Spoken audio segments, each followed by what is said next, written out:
In my last FFmpeg video, we looked at very simple conversion, and basically it was FFmpeg dash input dot whatever file AVI, and then we would do an output file dot mpeg, and it would convert the input video to an MPEG file. The quality wasn't always the best. And you can manually set different things like byte rate and frame rate and scale, image size. But for now, we're just going to look at very simply a few presets that FFmpeg come in, and they're probably what I use mostly. So let's look at what we have here. I have a file. We'll watch it. It's a video file, same as the last tutorial of my wife walking down a trail or up a trail in Colorado. And it is already in MPEG format because I was using my Sony hard drive camera, which saves to an MPEG format. But let's quickly look at how to convert that to, let's say, a DV format, which is going to be one of the highest quality you get with a standard video camera, DV camera. So we're going to say FFmpeg-I, the name of the input file. There it is. And now we're going to set a preset target. So I'm going to go dash target. And then I'm going to do a space. I'm going to tell it what type of file I want to create. And let's say we want to create a DV file. I'm going to say NTSC, because I live in the United States and that's the format we use. If your country uses PAL, just type PAL there, and we'll do dash DV. And that's telling it that we want to create a DV file. And then all we have to do is say output, or whatever we want to name the output file, .dv. We'll hit enter, and it will convert it to a DV file. Should only take a few seconds here because this is a short clip. I will play the output DV file, and there we go. It's in DV format, and it looks pretty good. When you're converting DV, you're not going to really be losing very much, if any, quality. But you're going to get a much larger file size. Let me list out the files in this folder. You'll see that we have two. The original MPEG file is that many kilobytes, and then the DV one you can see is 3 times the size of the original MPEG file. So let's say you start with a DV file. So let's say that I captured it from a DV camera and my file is output.dv. Let's see how to convert that to a high quality MPEG, and we'll just use DVD standards here. So we'll say FFmpeg-input file, which is called output.dv in this case.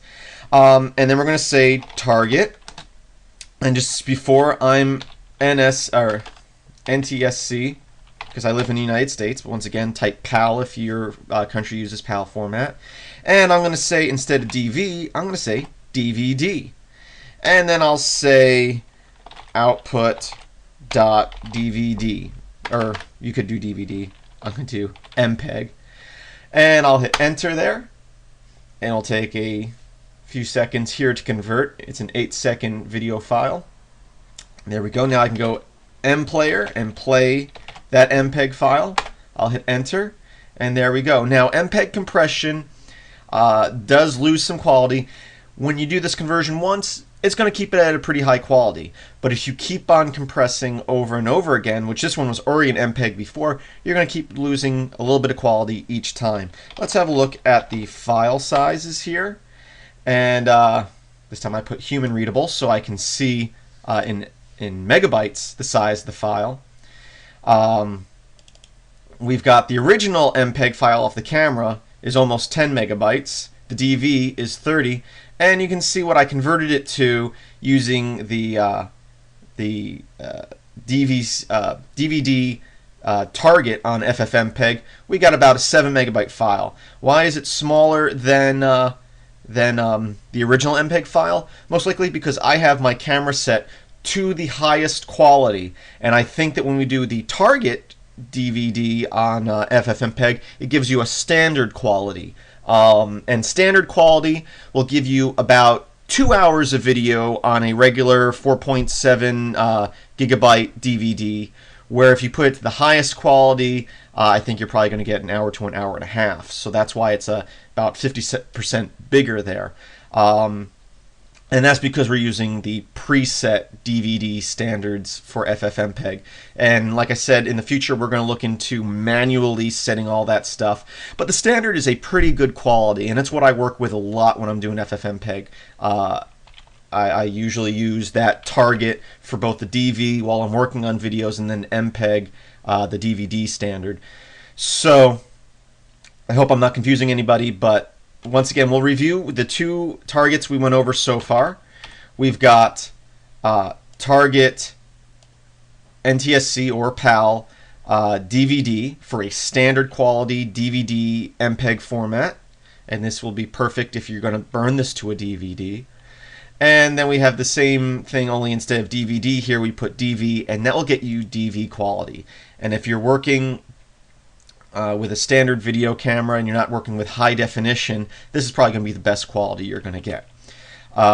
One other target I want to look at, we'll go FFmpeg, and I don't use this one very often, but if you want to create a VCD, there's presets for VCDs. So let's grab our original MPEG video here, and I'll say the target, and I'll say NTSC. Actually, I don't think I need to do that. I'm just going to do VCD, and then I'm going to say output, I'll call it output 2 or output VCD .mpeg. Give it a few seconds to convert, and then we'll play it. mPlayer output VCD, and there you go. You know, it's not as good a quality and it's a lower resolution. For those of you who are not familiar with what VCDs are what were around before DVDs. They basically, if you didn't have a DVD burner, you could always, I used to back in the day make VCDs, and a lot of DVD players will play VCDs, and basically it's kind of like a DVD player or DVD CD. Well, it's kind of like a DVD, but on a CD. And you could fit a little over an hour on a regular CD, but the quality is going to be, I think they usually compare it to VHS quality. So that's how you could do that. I don't think people really use that as much anymore. In the United States, VCDs never really caught on. I know there are some countries out there that they did kind of catch on.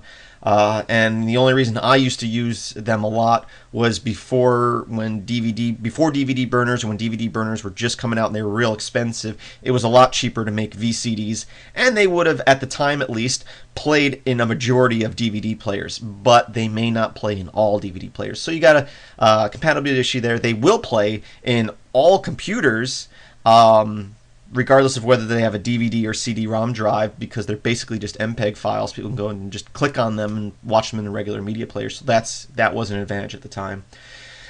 But I thought I'd show you guys that anyway. So anyway, those are three presets that I use. Well, two of them I use quite often: the DVD one and the VCD one, or the DVD one and the DV one. I use quite often. The VCD not so much, but it's an option there.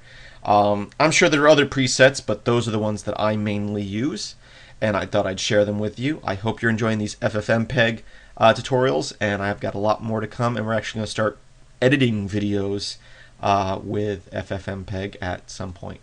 So keep on watching. Visit filmsbychris.com. Visit our forum and our IRC channel on Freenode. All the links are in the description, and I hope that you have a great day.